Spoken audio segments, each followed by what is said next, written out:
Good afternoon, everybody. Art class. My name is London Lawson Bailey, and today I'm doing a presentation on the Renaissance in the North. Where it started.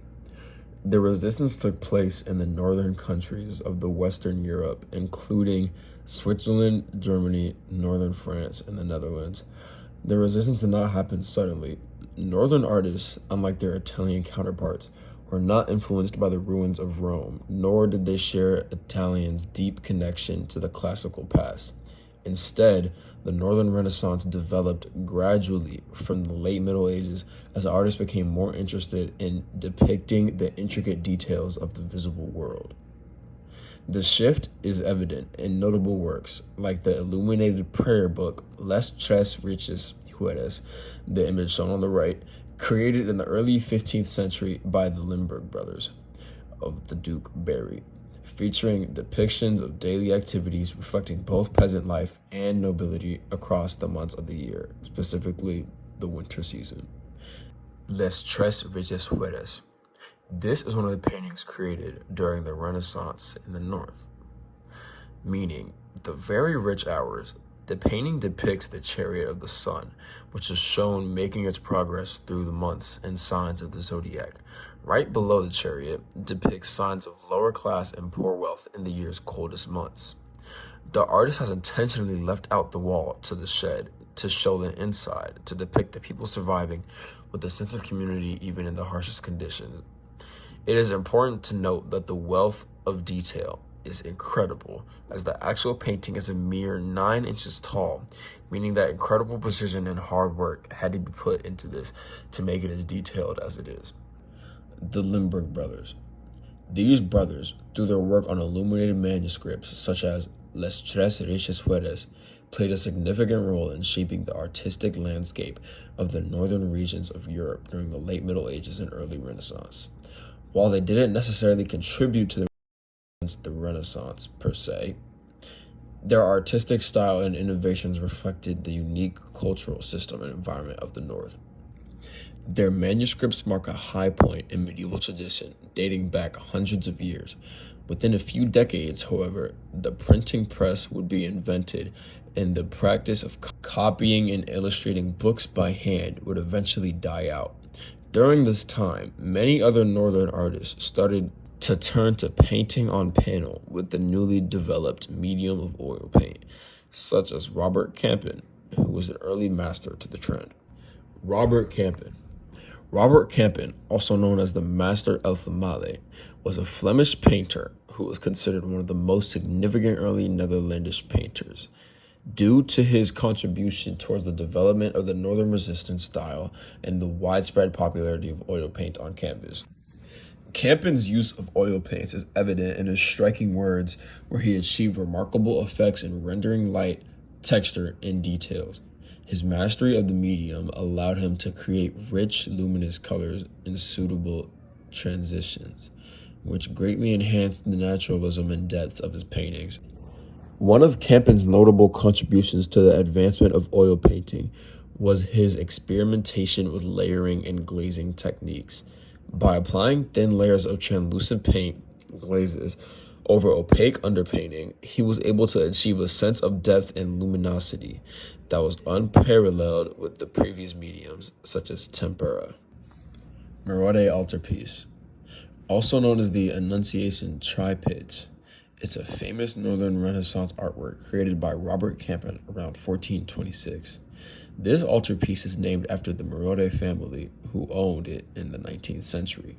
This painting is meant to depict the time when Mary is aware that she will be giving birth to the Son of God. However, the Italian Renaissance did not make their way north for 75 more years, meaning that Campin had to rely on intuitive perspective while making this work of art. Truly immaculate. Roger van de Weyden. Roger van de Weyden was a Flemish painter who lived during the 15th century, considered one of the most influential artists of the Northern Renaissance amongst the likes of Campin. He was born around 1399 in Turini in present-day Belgium and died in 1464 in Brussels. Weyden was trained as a goldsmith before turning to painting. He studied under Robert Campin, whose workshop in Tironi was the center of artistic innovation. Isn't that swell? Despite their shared innovation, van der Weyden's style ultimately diverged from Campin's as he developed his own distinctive approach, characterized by heightened emotions, intensity, and a refined sense of realism. However, the influence of Campin's teachings and techniques remained evident in Weyden's work throughout his career. Portrait of a Lady. This piece is supposed to represent the Northern European artist's usage of oil paint to illustrate fine details that normally cannot be done, such as the scarf, the shirt, and the belt. The painting shows an unknown woman clasping her hands in prayer while looking modestly at the ground. Sudden, sharp lines and detailed values, as shown on the cloth, for example, could show it being folded and creased with pins in it, thanks to the accuracy and depth in the detail that the oil painting allows for.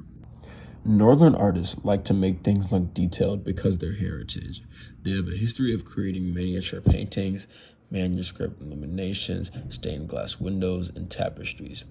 These art focus a lot on making surfaces look intricate, unlike Italian artists who cared a lot about getting the structure and muscles right in their paintings.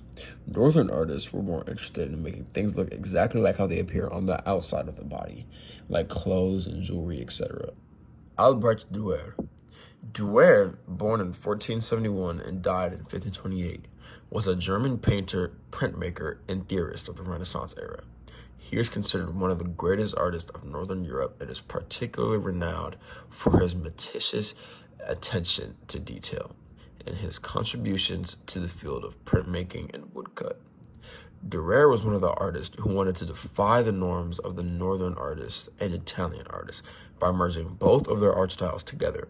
He wanted to focus on not just the outside layers, but the detail of the body itself as well. Adam and Eve.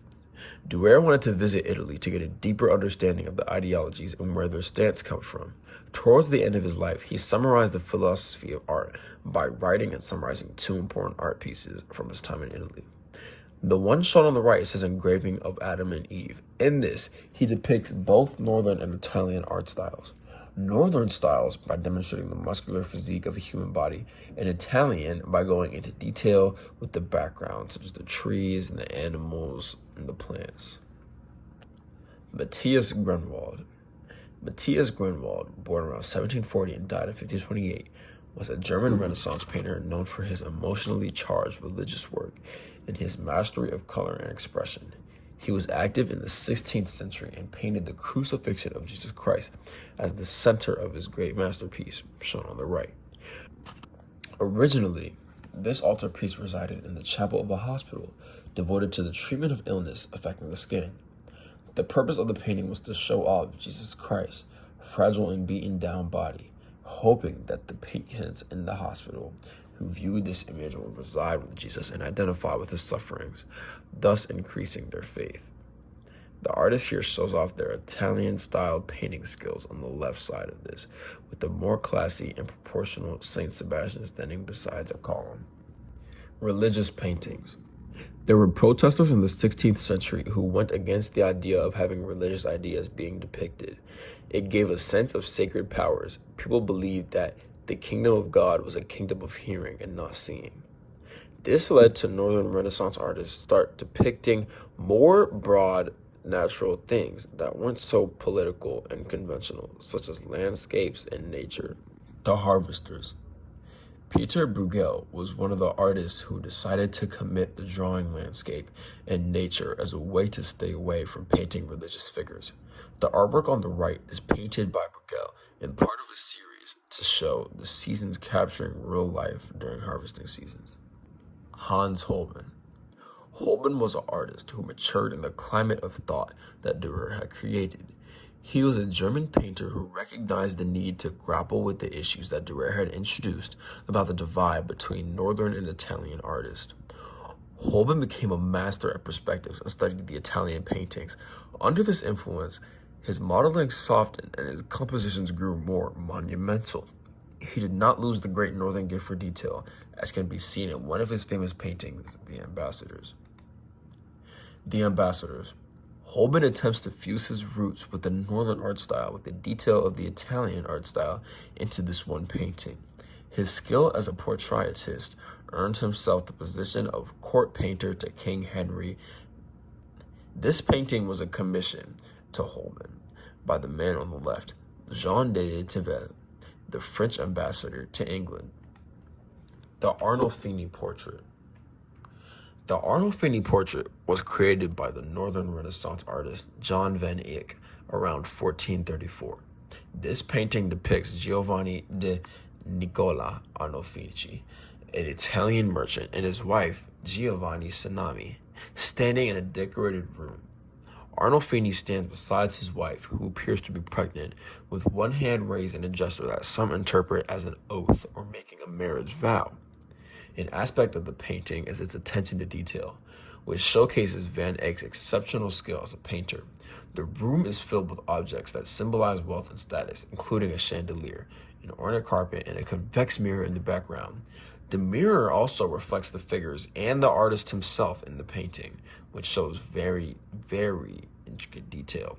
Every element in the painting is rendered with shockingly detailed accuracy, demonstrating Van Eyck's accuracy of realism.